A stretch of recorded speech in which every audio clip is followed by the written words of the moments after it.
YouTube. It's your homeboy Fat Rat Evolved, original West Side Playboy Gangster Crips. We're gonna dig into this thing a little more because I wanna sound the drum, right? I wanna ring the alarm, right? I wanna blow the trumpet, man, right? Because we have to marshal our forces against all opposition to truth. And the only truth that we actually have right now that's in concrete, right? That's visible, proven. Oh, I'm gonna say six things for you, man, for Big U. I'm gonna say this, man. That he's a father, he's a husband, he's a business owner, he's a community activist, he runs a 501c3 called Developing Options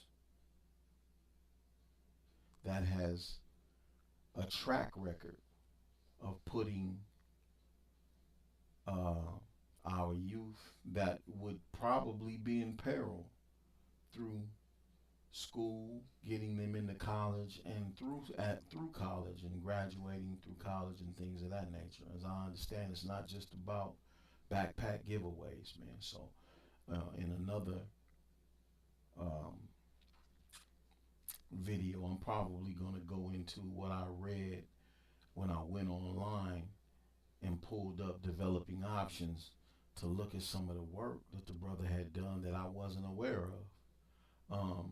And we should all be found doing the same thing, man. But it's always a matter of choice. So I'm gonna, use my choice in this way, right? To unpack some of the good in the face of an enemy who is on record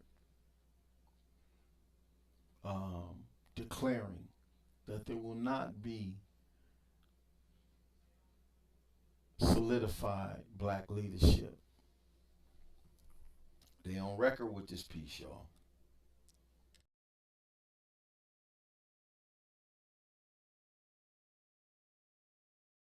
Oh, excuse me when I do that coughing, man. I got some things going on that I'm dealing with. Um, but anyway, they're on record. The United States government, federal government, is on record to destabilize all grassroots black movements and organizations that are leading our people towards some form of independence. As long as you're strategically aligned with them to assure they maintain some degree of hand in controlling our future, our destiny, um,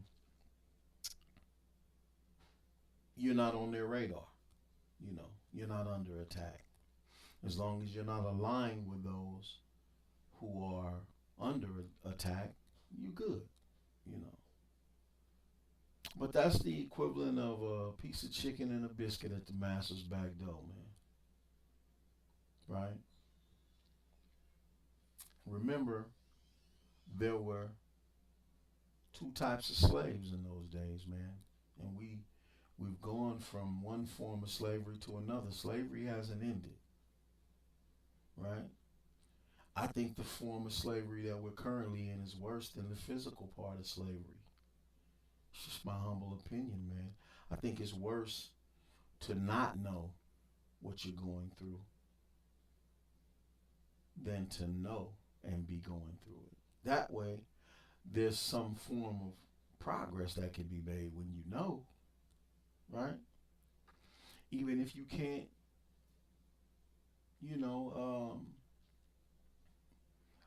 overcome the obstacle of it. If you can't rise to the complete challenge of it, you have a thought, at least, that you're subjugated and you need to rise above that level of subjugation.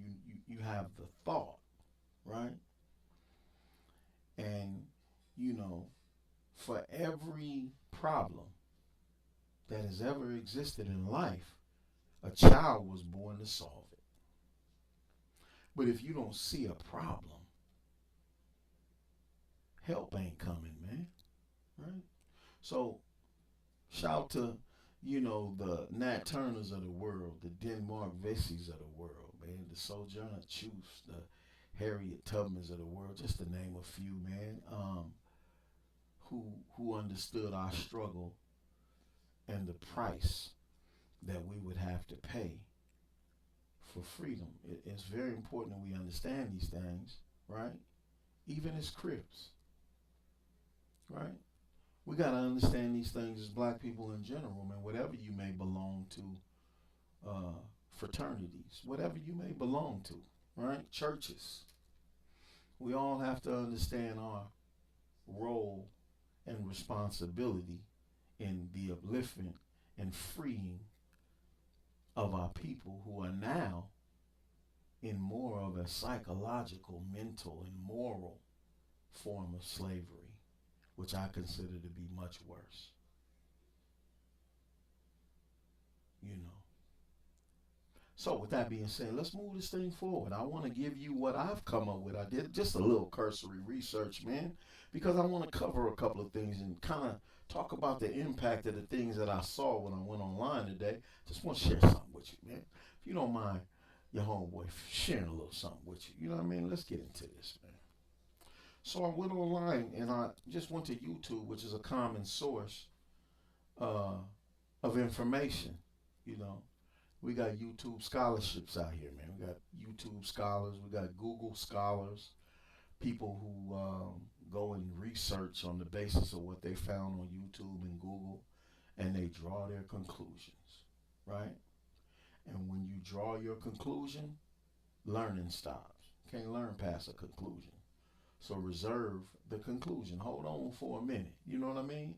So I was looking, and let me get into this, man, because I want to show you. First of all, if you look here, you see RICO cases for the last 10 years, and this is my uh, search. Uh, I didn't want to go into any more SEOs, optimizations, or anything like that, so I just want to do a basic search for RICO cases in the last 10 years, as you would do. A basic search, right? What do you find? We got Young Thug, last 10 years, right? We got Big U. We got some, I think those are members in Congress. That don't count.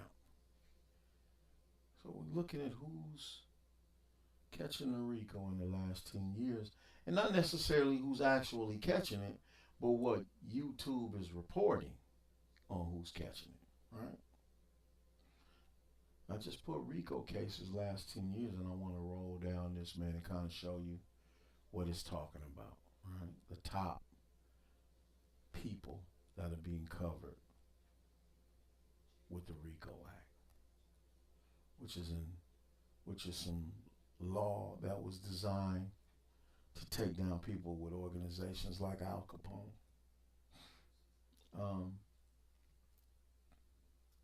see who's being covered in the RICO Act, right? See that? I don't know if anybody sees that.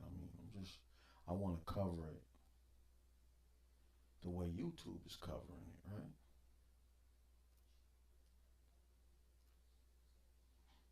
Do you see what I see? Remember, the search engine is saying RICO cases last 10 years. Ain't that something?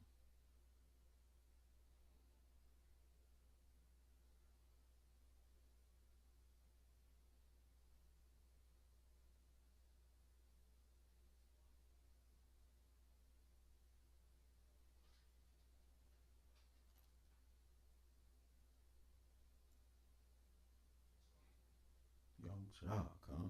Rudy Giuliani. Not guilty in Georgia election. RICO case.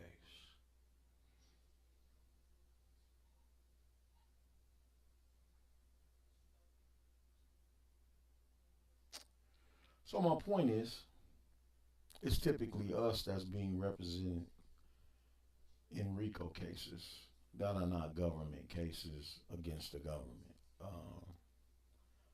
In this YouTube search, right?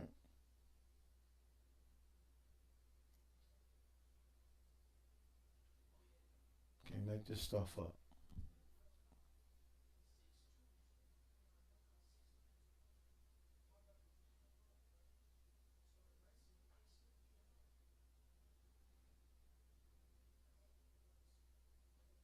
Okay, I think that's enough. It's starting to drift a little bit.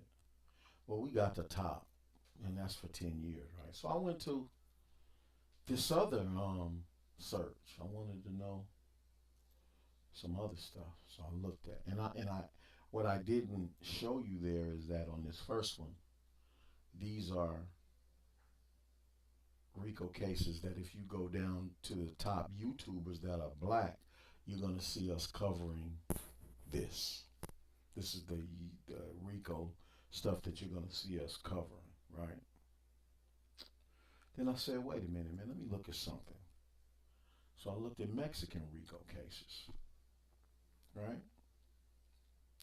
And I said, you know, where are they? Right. So I started looking, and this is me looking for Mexican RICO cases, right?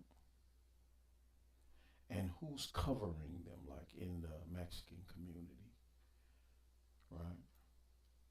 I haven't seen any Southsiders, Bulldogs, Northern Familiars. I saw one guy out of Texas um, talking about.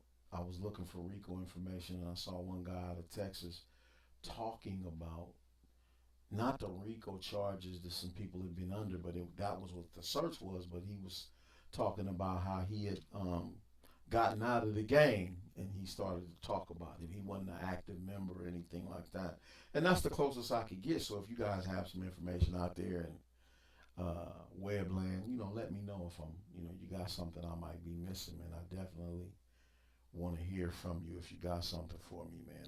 I'm interested in learning. So I'm gonna stop there, man, because that's what I was able to get was really nothing in terms of somebody in the Mexican community talking about the details of a Mexican RICO case. And I was like, well, were there any real Mexican RICO cases related to like what we do in South LA? And there was a few that the news reported, you know, the news, Channel 5, as you can see there, and stuff like that. They reported on it. So then I did this, man. I went a little further. And I found what I consider to be in my research, like the top four Mexican mafia RICO cases. And not to get in their business, right? But to highlight the fact that their own people didn't. You don't see nobody from the Mexican mafia coming out highlighting points of authority and pros and cons and opining, which is giving their opinion. That's a South Sider on what's going on in the Mexican RICO case, right? Or a Sereno coming out giving their opinion about details in a Mexican Mafia RICO case. And you definitely don't see a Mexican Mafia member, an active Mexican Mafia member, up on any form of social media divulging their opinion, even just their opinion, information about, you know, what would be the outcome of various cases, right, that they faced. And there was more than one. There was four if you look across the headline. I don't know if you guys can see the headline. No, you guys can't see it. There's one 2011 here. 99 members affiliated, associated with the Mexican Mafia. Some Operation Black Flag. I was starting to read into it. It was getting interesting, but I thought it would have taken me off my point, so I stopped. Then you had another one. This is 2006. I didn't see any of these cases when I went back looking as far as 20 or 30 years. I couldn't find these particular cases being covered by anybody from the Southsiders, from the Sureños, or the Mexican Mafia, the uh, the Bulldogs, which is basically Central California, and then Northern Familia. I couldn't find anybody talking about it like that was active members of any of these factions, right?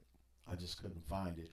I started to go to the Aryans and the Nazi lowriders and find out if anybody was a YouTuber that was sitting up on the internet dealing with the details of any open case, right? And I couldn't find it. Maybe it's out there, and if it's out there, it's not flooded. It's not saturated. It's something that you got to go look for. When I was looking for this case, this 1995 RICO Act filing against the Mexican Mafia, it's so like hidden and tucked in.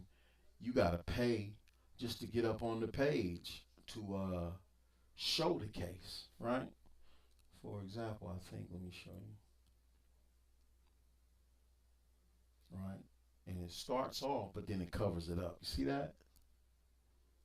So I said, I'm not going to pay to show that. I'll just show you all this, as an outline. Because my point isn't to go into the details of any of their business.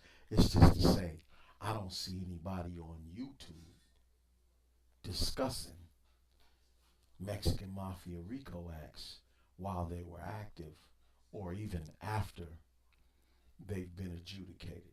I don't see it, right? And it makes me wonder, do we understand our problem? I'm not really so much worried about what somebody else is doing as I'm worried about what we're doing, right? In our community. Because man, come on, man. Come on, man. As I said, Big U did the things he did in a 20-year span of time as a 60 Crip. He didn't take the route to say, I'm Eugene Henley Jr., family man. He didn't even attempt that. And he did what he did as far as I can see, it was unapologetic, man. I'm Big U from Rolling 60 Crip. He could have disassociated, man. He didn't. He maintained his association with the Crips. And as a Crip, right? I hold out what I consider to be a moral responsibility, a code that says, hey man, whatever whatever I may think or feel about the pros and cons of Big U's case, the fact is, I don't know nothing about it, man. Not personally. I don't. So then, when I speak my opinion on his legal matters, who am I doing that for? Who am I servicing by doing that? If I could, I know how to get me. Listen, man, I've studied murder cases intensely for hours at a time in the law library, man. I would undertake. Some of the homies was unaware of the circumstances of their case, and for no charge at all, man, I would go into the law library and investigate their case, give them points of authority and appeal points, and I would, case law, and I would give it to them, man, and let them know this is what you're gonna have to face, man. Get that stuff printed out, bring it to the homie, and give him some perspective. Hey, man, this is what you up against, homie, right? Um, so I can deal with, to some degree, legalese, man, legal authorities, man, points of authority. I can shepherdize a little bit in a law library, right? But I won't do that in an open case that's in a public forum to give you my opinion about something I don't know anything about personally. That is going to play out in federal court. The court that we're in right now is the court of public opinion. That the court, the federal court, is going to use to select a jury. Translation: Big U's jury is going to be a room full of people who've been on YouTube and Google forming their opinion about him before they ever met him, heard of him, saw him on a news clip. That's what they're going to do. They're going to form an opinion. And it's called, as I said, and you all know, it's called the Court of Public Opinion. Who doesn't know that we're right now talking right now, as we're together right now, speaking into a court of public opinion? And what should we be saying if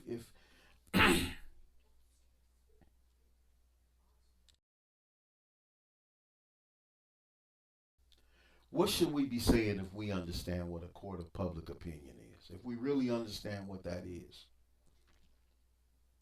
what should we be saying? So I use the analogy of us being, the Crip car, and that's a God whistle, man. That's a whistle to the homies, man. We in our house, and what goes on in our house ain't everybody's business, right? Everybody's house is really typically that way. We in a house, man. But in the car, we on the yard, right? And we have hostile forces surrounding us. Y'all remember these days? We got hostile forces surrounding us. So the homie from 60 don't get along with the homie from Playboy Gangster on the streets when it was like that, because we resolved a lot of those issues, but when it was like that, you don't get along on the streets. But when you in here, remember that? Remember the code? You set all that aside, homie. We got bigger fish to fry. We got racial attacks and all kind of things coming at us, man. Police plotting on us and getting down on us and arming our enemies with actual street weapons to hit us and all these kind of things, man. And we ain't got time to be dealing with the fact that we don't get along on the streets. We get along in here fine, and that's the car. And then if you got a problem with that, you face opposition within the car, right? And I give you the context. I'm saying, so put that in the context that Big U is being attacked by an outside force right now while we talking. The difference is, in this case, the attack is a word. It's an opinion. It's a disinformation campaign coming from an enemy, notable enemy, the federal government, who has proven themselves to be an enemy to our rise historically. I started to get some of those documents and put them up here, but I don't want to get too deep, man. I'm just saying I want to give just a little perspective to ask the question, what should we be doing right now with these platforms if we're on them and we know who the enemy is, who the ally is? If we understand that, what should we be doing? Right? It's not time for that stuff, man. It ain't time to be talking about the brother's court case, man. I just disagree.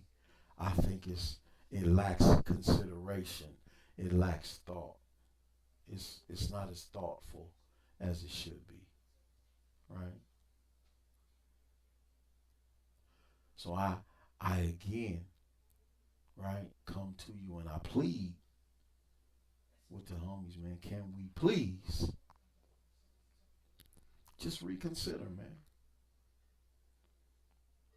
Don't I don't think you're gonna lose that many likes or subscribes or comments on your page if we just shut down the part about talking about this brother's court case that is active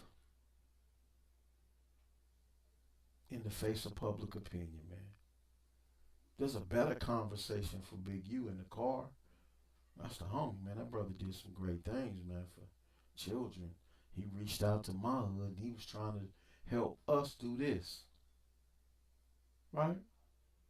He gave so and so a shot. I watched him. Little brother, I was on the show with Bam the other day. Shout out to Bam. Front hood. My big bro.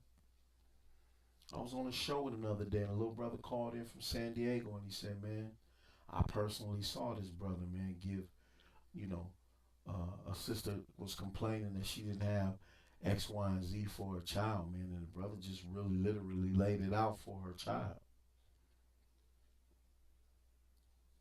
Gave him all kind of help, right? That's where he's at with it, right? Brother's getting his family in position to win, man. Generationally. That brother's positioning his family for generational wealth, first generational wealth, according to my understanding, right? And be unapologetically a Crip while he's doing it. And we say we in the Crip car, we are Crips. Not active gang members, man.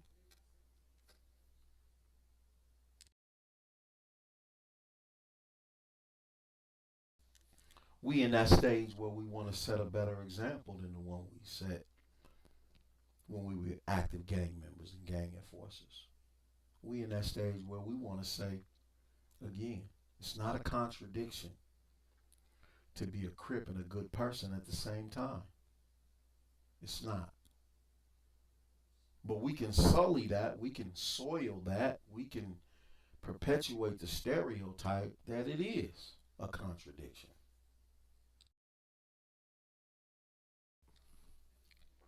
And I think one of the ways we perpetuate that contradiction is associating ourselves with the negative activity and the negative commentary about a case that has yet to even begin. a trial that doesn't even have a court date, right?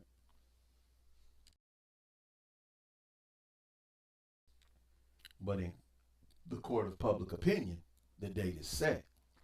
In fact, the die is set. How could you talk like that, man? You got that much confidence in this enemy, huh? I know you're a bad actor, man. But I just think we're going to a point and growing to a point that we ain't going to be so easy to push over, man. All the things available to us right now, man, I don't think we're going to be that easy to be pushed over anymore, man. Right? And I'm going to leave like this, man. This is being a little facetious, right? But this is the story of David and Goliath, and it's a Bible story for kids. There's a there's one that's not for kids, but I think if we haven't grown to the level of understanding of what spirit and mind state it takes to deal with fighting against the machine that's running a disinformation campaign against a homie, and that we need to be like David. Don't matter how many we got to fight. Don't matter how big the fight is. It's a war of words. So you should summon the correct wording, right? And get you a sling like David had. Get you 5 shiny stones like David had, man. Those stones being points. He was a father. He's a father, right? He's a husband. He's a business owner. He's an activist. And through his charitable efforts, he has measurable results in getting our youth out of crisis, out of trouble, into school and into higher learning, and helping them to go on to build lives for themselves. That's 5 shiny stones that you could take like David and put one in and swing it and hurl it at Goliath, who right now is the federal government and all of his devices, his minions who are about the business, right, of scaring you into believing Goliath is indestructible. And remember this, man, as I close this out, man. Goliath only needed 1 stone.